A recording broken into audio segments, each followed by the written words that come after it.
All right.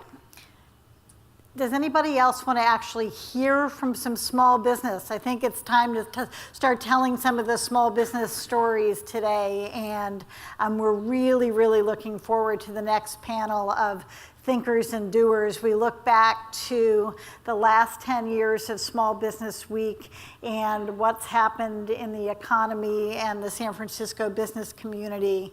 But really today's about looking forward and what the next 10 years will bring. And we've got some of the most iconic San Francisco small business leaders and a moderator who's a small business owner himself, but also a great champion of small business. So at this point, one by one, I'll introduce and invite to the stage your panel of small business experts. Starting with Mark Farrell, Supervisor District 2. Supervisor Farrell is no stranger to this topic. He's born and raised in San Francisco, grew up in District 2, founded Quest Hospitalities, and a lawyer, so watch it, investment banker, and focused on creating long-term sustainable policies for District 2, but for the city overall. And next, Sam Ganem. By right. Who has not been in line for that amazing ice cream? Sam. By right families of businesses and includes 2 San Francisco-based neighborhood businesses, By Right Creamery, Bake Shop. It's not just the quality of the food, but it's the quality of the interaction with the neighborhood and the heart that's there. 18 Reasons is a nonprofit community you'll hear a little bit more about today for food education space. Gwen Kaplan, my friend, CEO of Ace Mailing.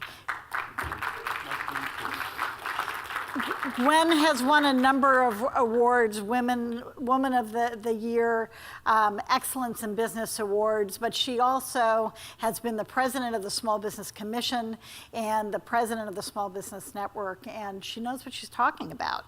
Next, Hunter Walk. He's with Homebrew, and before Homebrew, he led product management at YouTube, and starting when it was first acquired by Google. And he's also managed product and sales for Google's AdSense, Linden Labs, and he also spent a year at Late Night with Conan O'Brien. I hope you get to talk a little bit about that today, because I'm sure it shaped who you are.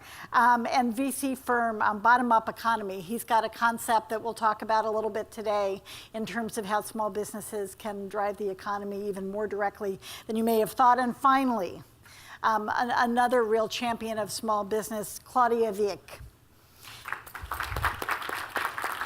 Claudia is the CEO of Cameo, which is the California Association for Micro Enterprise Opportunity, statewide network of 170 organizations that are committed to promoting economic opportunity. But she also founded the really well-known and well-regarded Renaissance Entrepreneurship Center in San Francisco. So Claudia and the rest of you, I leave it to Mark Farrell. We're in good hands, and we can't wait to hear what's happening in the next 10 years. Thank you. Thanks, Leslie. So first of all, I want to thank Leslie, thank Regina, thank you to all of our sponsors, to Ed Lee, who was here earlier and such a champion of small business in the mayor's office. And also, again, want to recognize, and maybe have him stand up, Jose Cisneros, our treasurer and our tax collector here in the city. One of the things I had the good fortune of is being born and raised here in San Francisco, and our small businesses have always been the heart and soul of our city. No matter what neighborhood you're in, no matter what district you're in, small businesses really are the flavor of our city. And so it's really great to be here with you all today. It's great to be with the panelists. And I look forward to hearing what the discussion is. So maybe we start off, if everyone could just quickly, maybe we'll start first off, just introduce yourself a little bit more and talk about, the theme this week is really about innovation, what small businesses are doing to innovate. So maybe we could talk about one thing that your business is doing to innovate that you think is different than anyone else that's really setting you apart. Good morning, everybody. Can I get a show of hands of folks that have heard of By Right Market? Okay, good. There's a lot, so I'm not speaking to a deaf audience. Awesome. My name is Sam Ganem. I'm also a native San Franciscan, grew up in West Portal. Off of Taravel, Dewey's Circle was kind of like my little hangs, what the West Portal Strip was. my hang as a kid and his again. It's kind of wild because I moved back after having a family. I love the city, and my family's been rooted here for quite some time now. Buy Right Market, which is under my direction now for the past 16 years, has been in my family since 1964. So we're celebrating 50 years of owning a small business in San Francisco, which is no easy feat, considering all the change that's happened here in the city. And when I took over, it started came out of the restaurant business and started with a staff of 6, and now I've grown the company to include 2 markets, a creamery, a nonprofit, a farm, and a catering operation that's out in the Bayview that employs over 300 people. And it's something that I'm really, really proud of.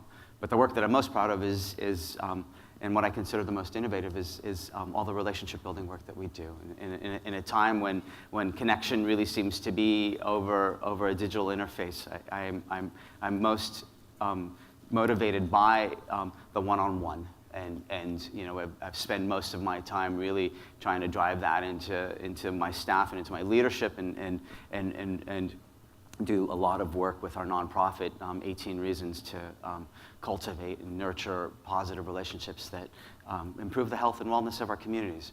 And it's something that I think is really critical, especially in this time when folks are becoming less connected to each other. Thanks, Sam. I'm Gwen Kaplan, and my business is Ace Mailing, Ace Digital. We are a third-generation San Francisco business located in the Northeast Mission on 16th Street. The evolution of our business, we started in a garage in North Beach in 1977. I started the business with my mother. And the thing that we have known and recognized from the beginning is that we need to be in the cutting edge of technology. And so it's been very fortunate that we're here in San Francisco because that's what we can do. In my personal part of the business, I am always encouraging integrated marketing communications. There is not just one form of media that works for every business. We need to be multimedia oriented. I am very proud of the fact that the younger generation of Ace Mailing, our 2 sons, one is a programmer, one is a videographer, so those have brought all that youth and joy and love can bring into a small business. So I look forward to speaking with you about entrepreneurship and growth of businesses in San Francisco. Thanks, Gwen. Hunter? Great. Hunter Walk. I have a startup. It just happens to write checks instead of code. We're about a little bit more than a year into an early stage venture fund called Homebrew that a partner and I raised last year. Although I'm not a native, I consider myself a local. My wife's been out here for 20 years and myself for 17, and we have a 2-year-old daughter. So we, having grown up on the East Coast, which means we know how to take subways, not necessarily how to camp or do other things that when I came out here, it seemed like everybody I met had grown up doing with their parents. We're quickly trying to learn.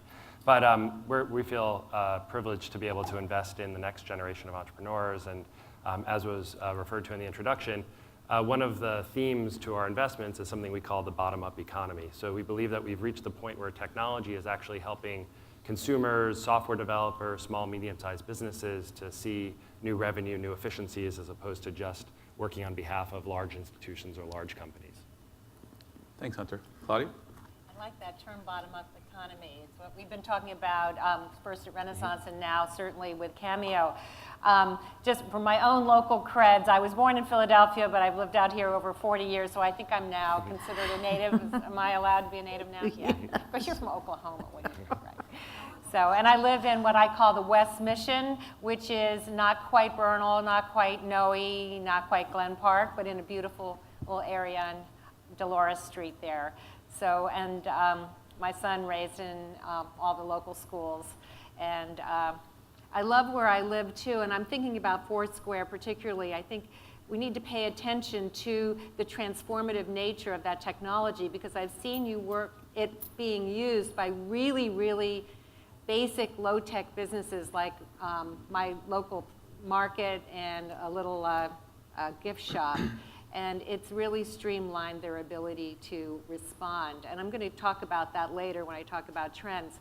Now, Cameo is a statewide network, and our members promote micro businesses, small, startup. Everybody starts at the micro level, right? Even you guys.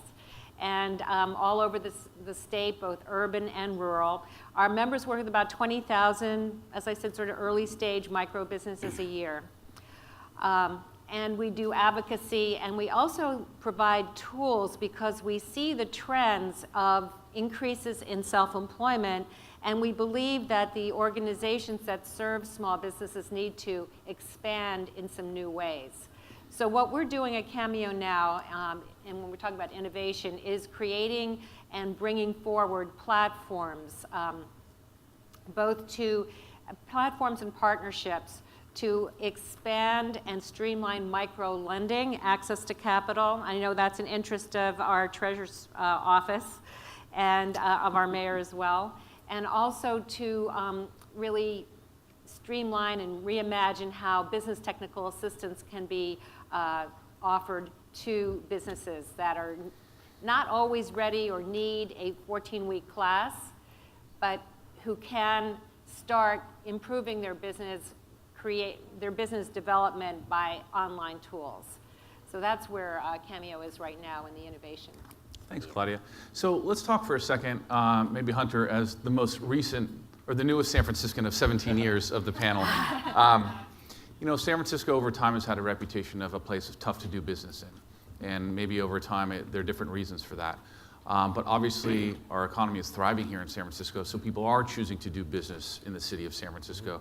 Maybe talk a little bit about why you are here and what you think some of the reasons to be here and where you may not be successful or may not want to be in other cities. What are some of those things? Sure. I mean, from the point of view, you know, we represent capital that's been given to us from foundations, endowments, a bunch of people who've entrusted, they say, their judgment to us. And we feel that San Francisco is the best place to deploy that capital.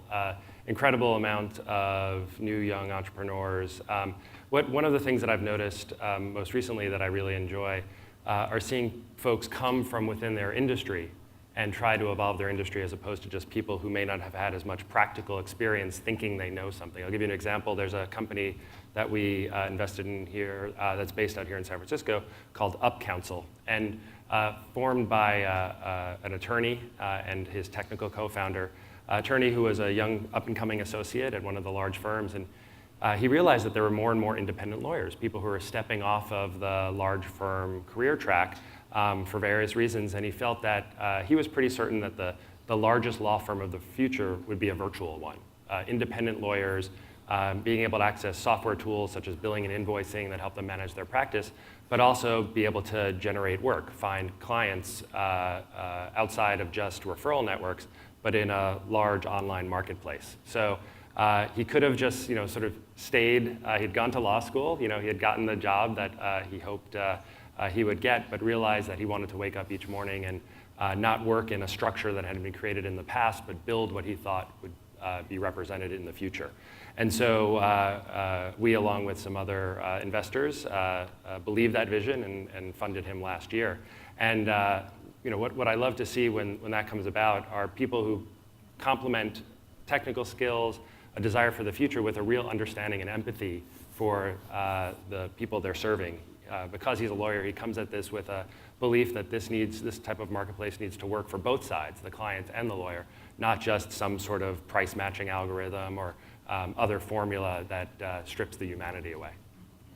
Great. So maybe the same question, Sam. Why don't I go to you? And I have to admit to the audience that if Byright decided not to be in San Francisco, my kids would have a major meltdown on our hands. They are the biggest fans of the creamery. But how about you, being in San Francisco? You know, I grew up in the city, working in it, and being exposed to business at a really young age, and seeing businesses come and go. I've watched 18th Street, you know, really evolve from you know, a block that all the storefronts were covered with metal grates to one that's kind of a model of local, how a local a conglomeration of local businesses, small local businesses, can really drive and create a destination and an identity for a community.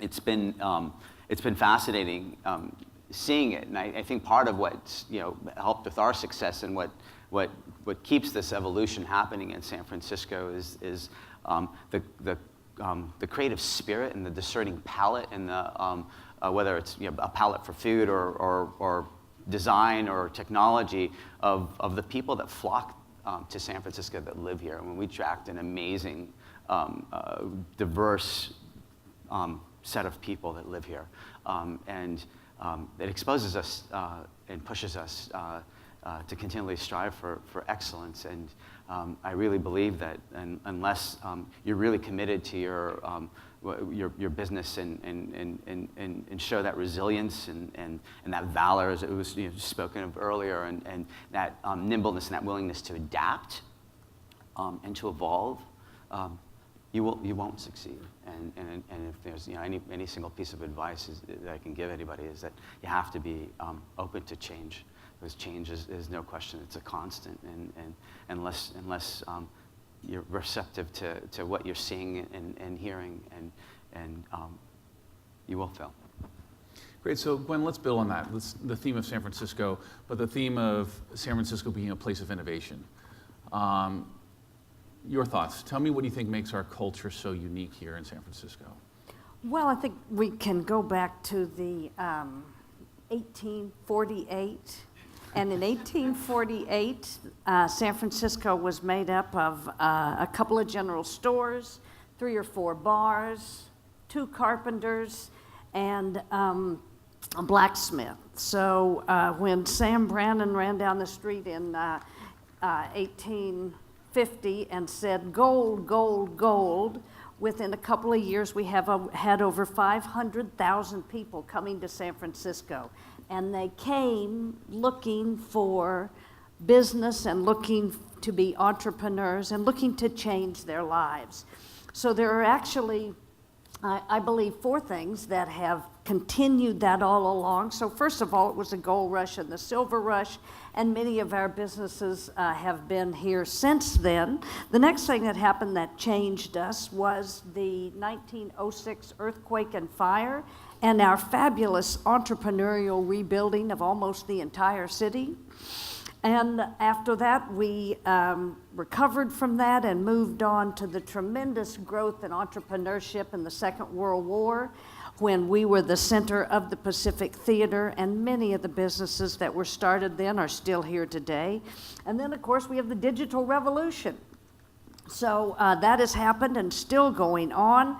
So I think that the very spirit of entrepreneurship has been in our DNA.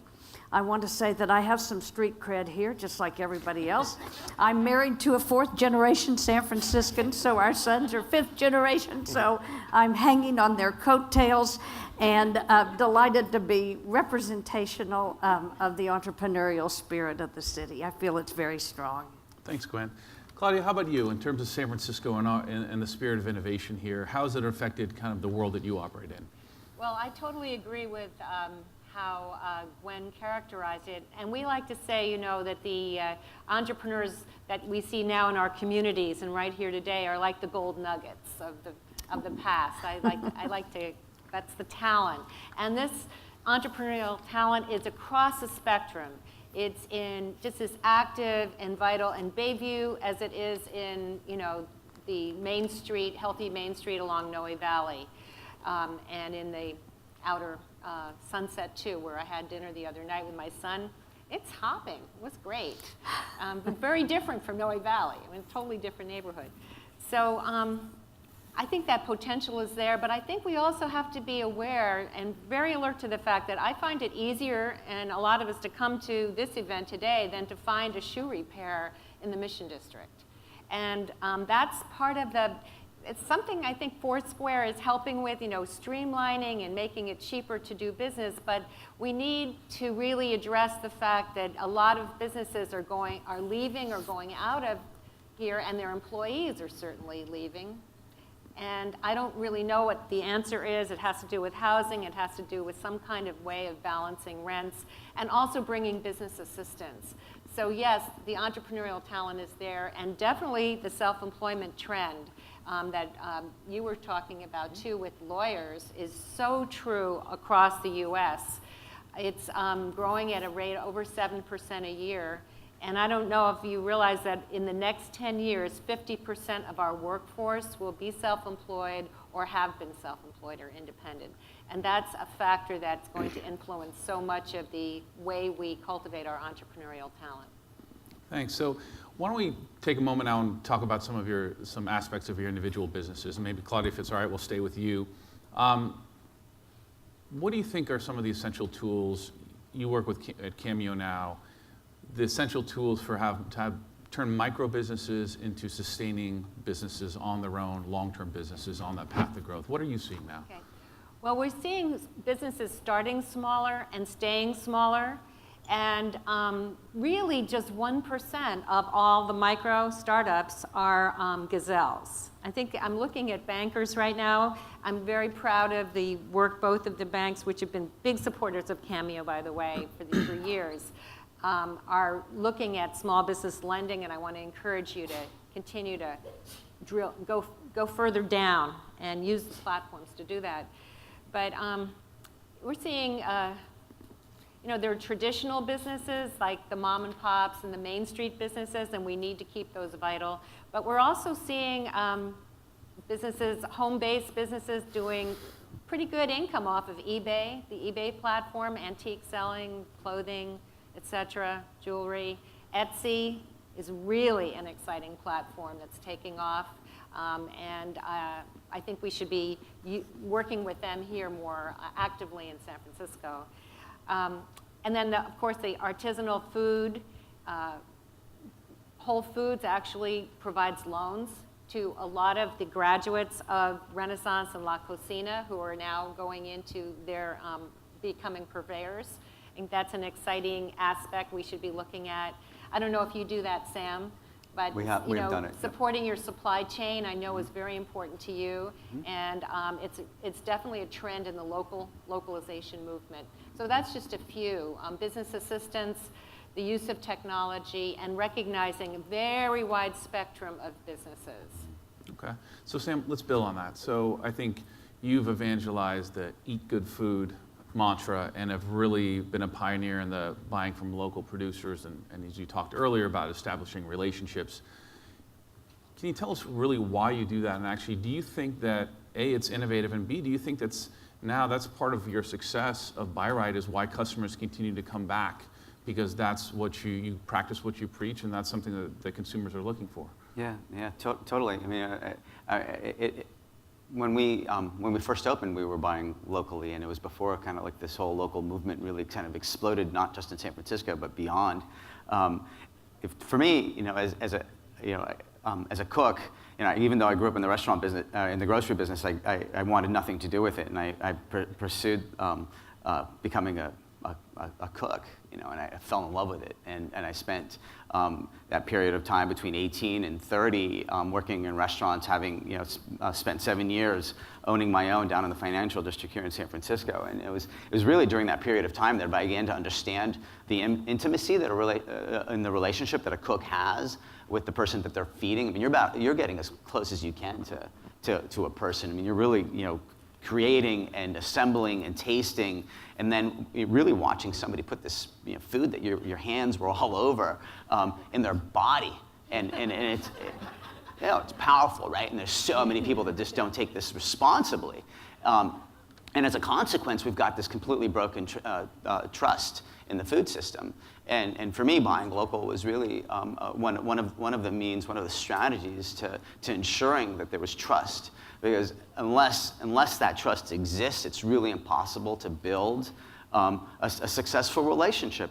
I mean, there won't be a good foundation in any relationship without that as the core value that's embedded in it. And so I applied that principle of trust to a grocery store. It didn't matter to me whether we were preparing it in our kitchen at the market, or if it was a sauce that we were putting on the shelf, or carrots that we were buying from a local farm, that we needed to know as much about it We needed to understand how it was produced, how it was grown, how it was raised, and then we needed to be able to empower that information to our staff and then share that story down to our guests so that they could eat that food, they could feed their little children with confidence. It sparked, honestly, it sparked a revolution. I think, it wasn't just us, there was others doing this, primarily in restaurants. But it's completely changed the way I think America eats now, and it's an important part of our value system, no question. Thanks for sharing that. Hunter, why don't we go to you, and maybe you could elaborate more. You talk about this bottoms-up economy and technology being able to affect SMBs and a whole different sector of kind of the growing business market. Think about Square. That's a really fantastic example of, electrical contractor was talked about earlier, who can now use Square, and so many other applications. But maybe can you talk more about kind of exactly what you're doing, your thesis behind that, and maybe talk about some of the things that people here haven't heard about yet that you think are up and comers. Great. Good. A chance to plug some of my investments. I appreciate that, Mark. My partner and I had the chance to work at a number of companies that I sort of think leveled the playing field. So at YouTube, of course, sort of a platform for anything from self-expression to entertainment. But one of the mantras was you should be able to access as a creator of content. You should be able to build a TV-sized audience without ever having to talk to anybody in a suit. So a lot of sort of the previous models were based on scarcity. The idea that you had to go convince somebody that what you were doing was worthwhile before you had a chance to do it. And with things like YouTube, where I led the product team, and Twitter, where my partner led the product team, you didn't have to ask for permission. You were able to go and start creating, give your point of view, share your content,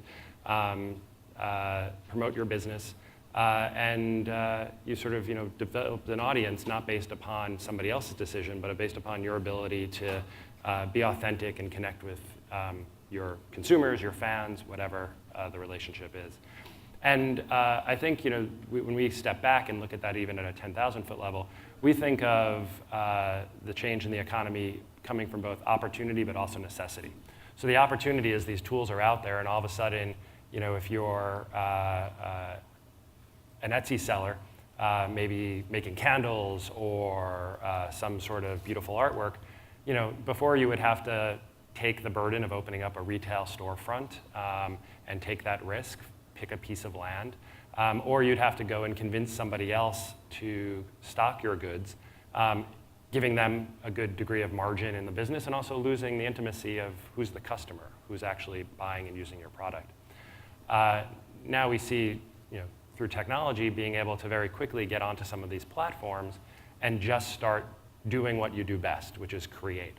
And so one of the big trends that we see are small businesses, individuals using tools to, I guess, sort of take the things that they don't need to be experts in and allowing technology or other people to be the expert and really just to focus on their business. And as the segue to one of the companies that we're most excited about, also based here in San Francisco, it's a company called Ship with a Y, S-H-Y-P, because S-H-I-P, I think the domain probably belongs to some large industrial shipbuilder or something. But Ship is a company that actually the founder, one of the founders, growing up when he was younger, was an eBay seller. And one of the things that was most frustrating about him building his business was the actual packaging and shipping of items, which was not an expertise he was very interested in building out, and certainly was not a revenue-generating piece of his business. And he wished he could just focus on figuring out what his customers wanted to buy, sourcing those goods, promoting them, and have somebody else do the shipping for him. But he wasn't big enough to necessarily use a true third-party logistics business. So, as all great ideas, it sort of goes somewhere in the back of his mind, and he goes to university, and he gets some other jobs. And last year, he and a partner started this business where, for consumers, maybe you're returning, a pair of shoes you bought to an e-commerce retailer. For a sole proprietorship, maybe you're selling on Etsy or eBay or Shopify, or you're a small business doing anywhere up to, sort of a few dozen packages a day. You just take your phone out, you take a picture of the item or items, you press a button. You don't even have to package them up. One of their employees comes to your home or place of business within 20 minutes, takes it off-site, packages it up, and there's only a $5 pickup fee no matter how many items you're shipping, and you pay retail postage. If you're a business and you're doing multiple items, you can get on a discount plan, so you can still see the same type of discount that you might through going direct. And not surprisingly, the response has been pretty exciting. They've done everything from people literally trying to move using them, saying, you know, I've got 17 boxes that I'm trying to move to the East Coast. And I mean, they're in the customer service business, so they figure out how to get this stuff done, all the way through to startups that are using them to send out marketing materials like T-shirts, up to people who are using some, maybe you've heard of these different crowdfunding platforms like Indiegogo or Kickstarter, where somebody might be self-publishing a book, and as opposed to having to deal with packaging up 500 copies of this book to send out to their fans, just using this app. I guess it's not quite like Oprah saying, you know, look under your seat, there's a new car. But they created a promo code for me for SHIP, SHYP. Anybody who downloads the app, if you put in the promo code SMALLBIZ, SMALLBIZ, one word, they'll give you a $10 credit to try it out. And so what's really exciting is, if you can take somebody or a small team who's building their business and give them back 15, 30, 60 minutes a day that they might otherwise be spending on third-party logistics, that's time that they can use in investing in their business. And that's what gets me most excited about this technology. We tend not to invest in businesses that are just looking to sell into the top 100 CEOs of the world and make their lives easier, but looking at the long tail of CEOs, people who might be the CEO and the only employee, and figuring out how they can run their business more efficiently. It's terrific. And thanks, I just texted my wife, ship.com, and now I just texted her the promo code as well, so thank you for that. I have a cool statistic to add to that. This was an epiphany for me, and I think we're going to see this double in 5 years. But last year, $96 billion was spent by small business entrepreneurs, single-person businesses like you, in contracts with other independent contractors. And when I hear about a company like SHIP and the law firm and others, you know that that's probably going to be doubled very quickly. And that's real money. That's economic impact. It is fascinating. So, Gwen, I'd like to turn to you. So you've been a professor of direct marketing for 10 years at Berkeley, at UC Berkeley, and obviously with Ace Mailing have been around the direct marketing business for a while. And you see, so obviously digital media as a whole, social media as a segment of that, kind of evolving now and dominating a lot of the headlines, if you will. But what trends are you seeing with clients? Are people really only doing digital now? Do you still see people doing a healthy combination? What are some of the things that you're seeing in the marketplace, giving your kind of purview over the marketing world? Well, thank you, Mark. What I am seeing is people really working and being encouraged to have an integrated marketing plan. I mentioned that earlier. It is very important that we use all of the avenues that we have available to us, that we have as a teacher, that we have our marketing plan, we have our business plan, and we have our direct marketing plan. So all of the different avenues of that, and it has been critical to the growth of our business. So we know that if there's one thing that we all need to do when we get started, it's our database. Who is our target client? That's essentially what we have been talking about here. So I just want to encourage you to be able to really target your audience, target your segment, and communicate with them in one of a group of ways that they want to be communicated with. So that's my hot tip on integrated marketing and targeting your audience. I will say that there are 4 things that have brought into the confluence of the great entrepreneurship here in San Francisco, and the first is energy. You have to have a lot of energy, and the second is there is a confluence here of creativity, of ideas, and money. So those are the 4 themes for entrepreneurs and what has made us a growing and a thriving place, and what has made Ace Mailing, Ace Digital, a growing and a thriving business. Thanks, Gwen. I appreciate it. And I'll tell you, I could be here all day talking and learning from all of you, but we're getting close to our time. And so why don't we go real quick down the line. Claudia, why don't we start with you? One tip for entrepreneurs in the room here today, from your experience, given your background and what they can do to succeed and really innovate in this economy right now. Well, we survey, at Cameo, we survey small business outcomes every year, and we know that when a small business, micro business gets help, whether it's through, an organization, a small business development center, or a coach, or a consultant, or a small loan, 80% make it for the first 3 to 5 years. And I'm sure all of you can think about what help you got, and people in this room. So that's one of the tips. The other is, as Gwen said, pay attention to your customer. You'll have to change or fade away. And I think that's the hard thing. When you're busy all the time, you just think, oh, one more thing I have to think about. I have to learn how to use Square, for example. Yes, you need to do that. Or Ship, for example. You have to change and shift all the time. But that's, just why you're in this world, because you're independent, you're part of that entrepreneurial spirit. So, and we're here to support you. Thanks, Claudia. Hunter? Test cheaply and fail quickly. So if there are things that you want to, new ideas, don't worry about perfect. Don't worry about building it and then seeing what happens. Figure out what the easiest way to test your hypothesis is at the lowest cost. And then if you continue to do that, when you're ready to make the investment of time and money, you'll have learned a lot more than if you just sort of spend time, energy, and dollars and then unveil it and hope you were right. Gwen?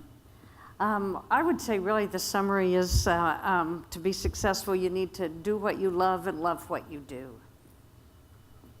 Love it. It's awesome. I was going to say the same thing that Hunter said. Don't let perfect be the enemy of good. It's a mantra that we definitely drop down to all our leaders in our organization. But the other most important one, I think, is knowing your customer and listening to them. But don't always base all your decisions on what you hear from them, because they often don't know what they want and are really looking to you to be that creator and that driver of change that sells them something that they didn't know they needed. It's critical. So Claudia, Hunter, Gwen, Sam, thank you. How about a round of applause for our panelists?